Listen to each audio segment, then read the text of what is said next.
राजस्थान चुनाव के लिए बीजेपी ने अब तक 184 सीटों पर अपने उम्मीदवारों की घोषणा कर दी है।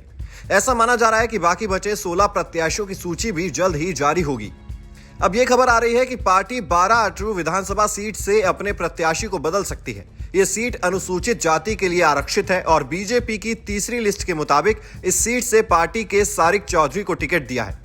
लेकिन अब मीडिया में ऐसी खबरें आ रही हैं कि सारिका चौधरी की जाति प्रमाण पत्र को लेकर संशय बताया जा रहा है। यही वजह है कि पार्टी अब इस सीट से उनकी जगह किसी और को टिकट देने पर विचार कर रही है और ऐसा अनुमान है कि बीजेपी की 5वीं लिस्ट में शेष 16 के अलावा इस सीट पर भी नए प्रत्याशी की घोषणा हो सकती है।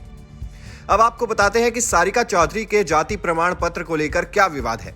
दरअसल सारिका चौधरी मूल रूप से मध्य प्रदेश की रहने वाली हैं। उनकी शादी राजस्थान में हुई है। एमपी में सारिका की जाति ओबीसी कैटेगरी में है, जबकि राजस्थान की 12 अटरू विधानसभा क्षेत्र में रहने वाला उनका ससुराल पक्ष परिवार अनुसूचित जाति वर्ग में आता है। यही वजह है कि सारिका ने इस सीट से बीजेपी के टिकट की दावेदारी ठोकी और उन्हें पार्टी ने टिकट भी दिया। लेकिन अब पार्टी सूत्रों के मुताबिक इस सीट पर फिर से उम्मीदवार चयन को लेकर मंथन चल रहा है।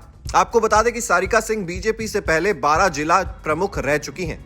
अब ऐसे में अगर सारिका सिंह का टिकट बदला जाता है तो 12 अटरू सीट पर फिर दावेदारों के बीच घमासान होने की संभावना जताई जा रही है। 12 जिला लोकसभा क्षेत्र के लिहाज से झालावाड़ में आता है।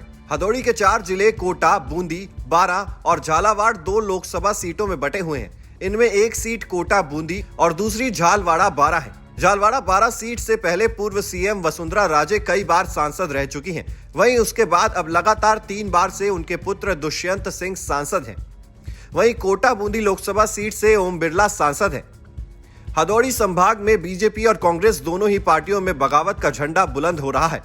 यहां की कई सीटों पर बीजेपी और कांग्रेस बगावत से जूझ रही है। ऐसे में 12 अटरू सीट पर बीजेपी में सीट पर नया प्रत्याशी लाना कम टेढ़ी खीर नहीं है। Team news nation digital.